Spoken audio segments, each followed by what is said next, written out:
Well, hope everybody's having an incredible day. Thanks for those that are joining us for the first time. And for those that are coming back, thanks for coming back. We've been talking about this idea of challenge, how we overcome it, how we become people that are truly living awesome lives. One of the great misconceptions that we have in our world is that we think that an awesome life has some kind of physical metrics.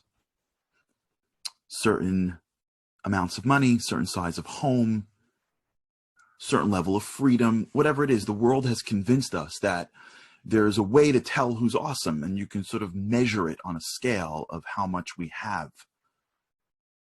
And depending on where you fit community-wise, that scale will change. In some communities, it's family size. In some communities, it's net worth. In some communities, it's popularity. But in each case, that's just sort of a distraction. True awesome, living a life that we're proud of, has much less to do with the physical manifestations of our lives than we think. The whole concept that God created a world with different people with different challenges necessitates a totally different way of seeing the world. And in the spiritual world, and in the world of depth of Judaism, the physical world is largely just a mechanism to go internal. What takes place inside us is far more important than what takes place around us. And once we see that, that's really what life is about. Like, really, it's about who we are. Really, it's about the expression we give our soul. Really, it's about our perspective. The whole path to greatness changes. So we've been talking a lot about this idea of perspective, about challenge. How do you deal with challenge? How do you deal with a world that has changed? How do you deal with circumstances that have changed? New challenges that never had presented itself before now present itself. How does one deal with that? How does one grow from that? And not from a place of how do we deal with it, like how do we hunker down and sort of like hibernate like bears until the season is over, and then we get to come out again and go back to our old ways. But how do we capitalize on it? How do we use it as a measure to change who we are? Because if we don't have that, then this experience will have gone to waste. And yesterday we started this conversation. We've been doing this for a while, for those that have been with us for a while. And you can go on to, Momentum has this on their Facebook page. I have it on my YouTube page at Charlie Harar. If you want to go on to the earlier episodes, or on Instagram, it's there as well. But we've been building something for a while. We've been building this concept of how we build stronger perspective. Because once we nail this, it's like we're in a different planet. Once we get to a place where we work on our mental muscles, we can do things we can't do. It's like training for a marathon. Like, once you start training and you start learning how to run half a mile and a mile and 2 miles and 3 miles, and you wake up every morning and you run 5 miles. I know people that train for a marathon for an organization and now wake up every morning and run like 12 miles a day in just their morning run. Like, it's not a big deal for them. Like, their bodies now are adapted around that level of performance. Well, that's how our mind should be. We should be waking up in the morning, and it's not a big deal for us to be grappling with challenge in a much greater way. It's not a big deal for us to be mental athletes. And we started earlier in this week to talk about this idea of positive deposits. That when you slow down your life and you start to appreciate the nuance that is in each detail, see life for what it could be, appreciate having it, picture not having it, enjoy it. you start to find parts of your day and your life that you are more appreciative for. What you're really doing is you're building a reservoir of positivity, of empowerment. And that reservoir is critical because if you deal with a challenge, it's going to suck down that reservoir. So you're not starting at like 0, and then if someone gets hit, they just get knocked over. You're starting at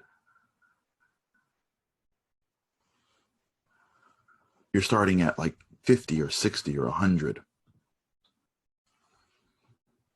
And if and when something happens that throws one off throughout the day, you're still got a lot in that bank account that you're appreciative for, that you're grateful for. There's a lot there.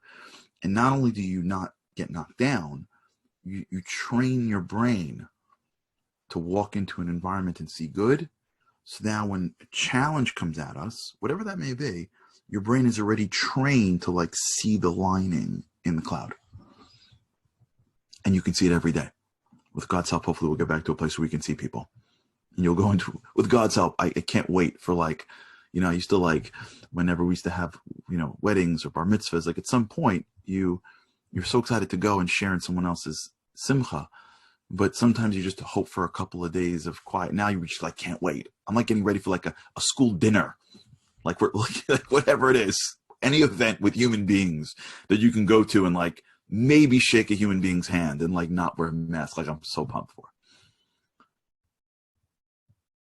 But when we go to these things and when you're ever in that world, you recognize that you're people that walk in and like they see a room and it's like, wow, that was gorgeous. They see the lining in the room. You did such a beautiful job, they'll say. Look how nice the food's spread out. And you'll have the next person walk in and go, those are the flowers. That's what they have. That's it. Okay. It's the same room. Some people are looking for the cloud. Some people are looking for the lining. And both of those people will have totally different emotional experiences. We spoke yesterday about this idea as well, about seeing challenge as a mechanism to bring out our greatness. Before we go into it, knowing that we're either carrots, eggs, or coffee. Check out yesterday's thing for the details. And when you go in knowing that the challenge will make you into a cup of coffee, which is the greatest gift in the world. When you go in knowing that, you go in with a different perspective. You realize that challenge, what it's going to do, even if it's micro, and God, we don't want any macro challenges, so especially if it's macro, but we don't want to go near there. What it's going to do, it's going to force you to reach down into a piece of yourself that you didn't know existed before and bring that out. You didn't know you can be that patient. You didn't know you can be that strong. You didn't know you could be that resilient. You didn't know you can try that hard. It doesn't mean when negativity comes, by the way. This can come from positivity. Remember the pain that I went through when I wrote the book. I wrote a book a couple of years ago, and I remember the pain. It was pain. For me to be sitting in one place for like an hour is painful. I could barely stand behind the podium. So after, we got the acceptance from the publisher, and I handed in my outline and whatnot. Like once I realized what had to happen, it was painful. But it forced me to reach into a piece of me that I had. I could sit. I was using it as an excuse for the past 20, 30 years, but I could. Piece of me came out. And all of us have that moment. And it's not like until you're 20. It's as long as you're breathing. As long as you're breathing, you have a moment where you got to bring out more. And that's part of the growth of life. True growth comes from inside. When you have to dig into the well called your soul and draw out a strength that was always in there that you never thought to bring out. You didn't know how to find. You never needed to find it. I was on the phone a couple of days ago with a girl who went through hell. Young girl. She's not even like out of high school yet. Living with somebody else. Dysfunctional family like you can't believe. Abusive everywhere. I mean, this girl, everywhere she turned, she got hit. She's trying to rebuild her life. And I was talking with her, and like I was listening for something. I couldn't put my finger on it. And then I asked her, I said, she goes now to a typical school. And I said, do you have any friends? And she said, yeah. I said, no, even like, is anyone that you can like talk to that's your age? And she said, no. I said, I didn't think so. She goes, why would you say that for? I said, because I hear in your voice the perspective of like an adult. You've lived so many experiences. You've had to dig into yourself to such a deep level at such a young age. And she wasn't broken. God bless her. This girl's like strong. But she had to dig into a place that most teenage girls don't have to dig into. Like most functional families don't require their teenagers to dig into that level of place. So they don't go there. And it was so clear to me that I was talking to somebody that was born, I don't know, 16 years ago, but had dug into herself at the level of person 3 or 4 decades older. It's not that her classmates don't have that too. It's that they didn't have to go get it. Now, you don't want to have to do it through reactive challenge. You want to be always proactive in your challenge. You always want to be growing on your own. You always want to be pushing yourself in the right direction. But you have to recognize what challenge is. You have to recognize what it brings to us. And hopefully we never have it thrown on us. Hopefully we're always choosing it and being deliberate about it. But we have to recognize what it is. And when we're going through something, all of us in our own way, whatever that may be, we have to recognize that going through something is the process of extracting out the strength that we all had inside us. Yesterday was a big day for me. It was a big day. I shouldn't say for me. It's a big day. It was like a double, I don't want to say whammy because I don't want to dramatize it, but it was a double lesson. It was Yom HaShoah. For those of you who've been on a trip before, you know that Yom HaShoah is a big day because Yom HaShoah is my grandparents are Holocaust survivors, and my grandfather, who I love very, very much, who had passed this past few years, was and is my hero. I learned so much from him. I think about him a lot, but I think about him the most on Yom HaShoah because he represented to me a generation that survived the Holocaust. That's how they operated. I don't think they thought about it. But they lived their lives through the perspective without even being conscious of it. The challenge that they went through was going to make them and not break them. They came to this country, and to every other country for that matter, and they accomplished more in their lives than generations, because let me say that right, generations of those that may have lived an easier life. Now that whole generation didn't live an easy life. They were here in America, didn't have it that easy. I've got other grandparents from the Middle East, they didn't have it that easy. And so I don't, God forbid, want to take away from anybody who struggled.